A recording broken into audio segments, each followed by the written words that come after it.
प्रणाम आप सभी को। आशा आप स्वस्थ और प्रसन्न होंगे। आपका मंगल हो। हम लोग संवाद कर रहे हैं मेरे सपनों के भारत में। और कोई भी देश, सभ्यता, परंपरा का एक बहुत बड़ा महत्वपूर्ण आधार होता है शिक्षा।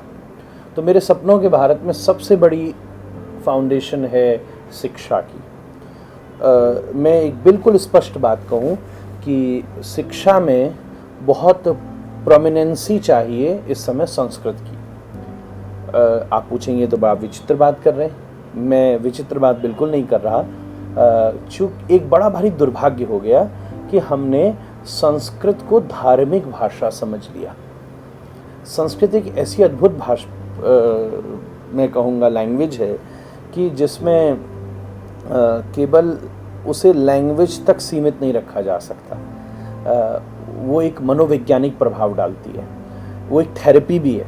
इसलिए आजकल संस्कृत के मंत्रों को मंत्र थेरेपीज़ के लिए यूज़ किया जाता है। संस्कृत एकमात्र ऐसी लैंग्वेज है जिसमें म्यूज़िक भी बहुत आसान है और सारे सुर और राग गाए जा सकते हैं। इसलिए संस्कृत केवल लैंग्वेज नहीं है, वो म्यूज़िक भी है। संस्कृत एक थेरेपी भी है। आई वुड से संस्कृत एक बहुत बड़े इतिहास को व्यक्त करती है। तो बड़ा भारी दुर्भाग्य हो गया जब हमने संस्कृत को केवल हिंदुइज्म का समझा। ऐसा नहीं है कि संस्कृत में केवल शास्त्रों का वर्णन है। संस्कृत में दुनिया का सबसे पुराना लिटरेचर लिखा गया। संस्कृत एक लिटरेरी लैंग्वेज भी है। संस्कृत में ज्योग्राफी है, ज्योमेट्री है, इसमें एस्ट्रोलॉजी है, इसमें बड़े बड़े सूत्रों को और बहुत विस्तृतता और वैज्ञानिक पद्धति से व्यक्त किया गया। अगर मैं भाषा की दृष्टि से बोलूं तो जब मैं स्कूल में पढ़ता था तो अंग्रेज़ी को पढ़ाते समय ए फॉर एप्पल पढ़ाया जाता था। अब इस समय कुछ सालों से even in Europe and America, I been there, even in India, इस समय इन अल्फ़ाबेट्स के साथ साउंड्स जोड़ी गई है। जैसे ए को अ बोला जाएगा क्योंकि ए का उच्चारण एप्पल नहीं होता, ए का उच्चारण अ होता है, इसलिए एप्पल बोला जाता है।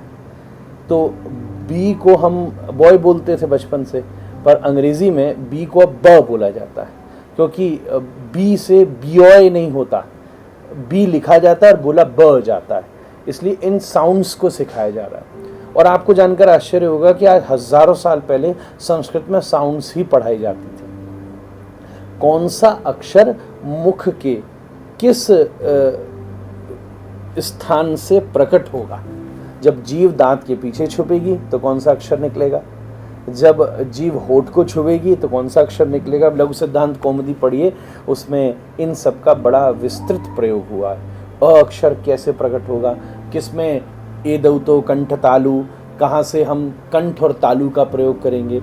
ओ दौतो कंठ ओष्ठम, कंठ और ओठ का प्रयोग हम किस में करेंगे। इतनी टेक्निकल परिभाषा है। तो मेरे सपनों के भारत में संस्कृत एक बहुत बड़ा महत्व रखती है। मैं आपसे प्रार्थना करूं कि अगर आपको ऐसा लगता है कि हम लोग अगर संस्कृत ले आएंगे तो केवल हिंदू धर्म का प्रचार होगा, तो एक क्षण के लिए ये नियम बना दीजिए कि हम कोई भी शास्त्र नहीं पढ़ाएंगे। हम संस्कृत पढ़ाएंगे, शास्त्र नहीं पढ़ाएंगे। आप संस्कृत का काव्य पढ़ाइए, आप संस्कृत का विज्ञान पढ़ाइए, आप सांख्य योग पढ़ाइए। सांख्य विशुद्ध साइंस का ग्रंथ है। आप मनुस्मृतियों को पढ़ाइए। शास्त्र हमारे यहाँ वेदों को कहा गया है और वेद के अंतर्गत आए हुए भाष्यों को कहा गया है। वो एक बिल्कुल स्वतंत्र पद्धति है जिसके निर्माता व्यास, वाल्मीकि आदि हैं। आप कालिदास को पढ़ाइए, आप दिंगनाथ को पढ़ाइए, भवभूति को पढ़ाइए, आप बांट भट्ट को पढ़ाइए, आप श्रीहर्ष। ऐसा लिटरेचर दुनिया में नहीं पैदा हुआ। आज हम बड़ी बड़ी रिसर्च को कर रहे हैं। हमारे भीतर जितनी आज प्लानिटरी सिस्टम है, आप उसको संस्कृत के माध्यम से पढ़ाइए।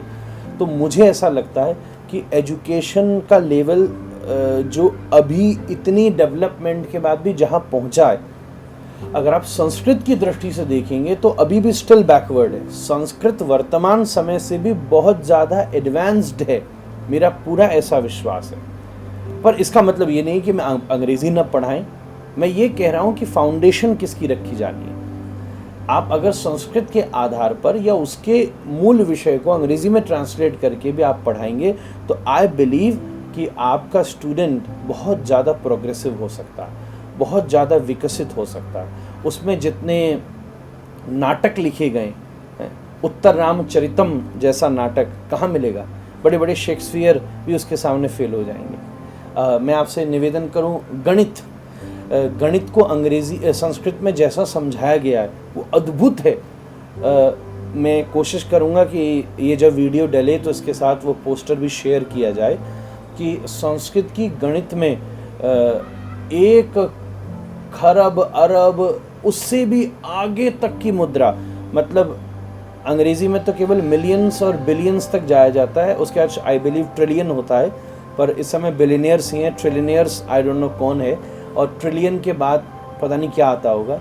पर संस्कृत में तो उससे भी 50 गुना आगे तक की नाम लिखा हुआ है। तो इकोनॉमिकल पॉइंट ऑफ व्यू से अगर आप अंग्रेजी पढ़ते हैं तो आप केवल बिलियनियर हो सकते हैं, पर अगर आप संस्कृत पढ़ते हैं तो आप मल्टी बिलियनियर्स के भी आगे की जो संख्या होती है वो भी आप होने की चाह रख सकते हैं। आपको नाम तो पता होगा, वो इतनी एडवांस परिभाषा है। तो मेरे सपनों के भारत में मैं शिक्षा पर बहुत सारा कुछ बोलना चाहता हूँ, पर उसके एक भाग में एक संस्कृत बहुत बड़ा महत्व रखती है। आप खेलों को, आप प्रतिस्पर्धाओं को, आप ये संस्कृत एकमात्र ऐसी भाषा है जो आपको निर्माण की सुविधा देती है। आप कुछ भी बना सकते हैं, आपके भीतर स्वतः संगीत को प्रकट करती है। तो इस पर हमें विचार करना चाहिए। प्रणाम।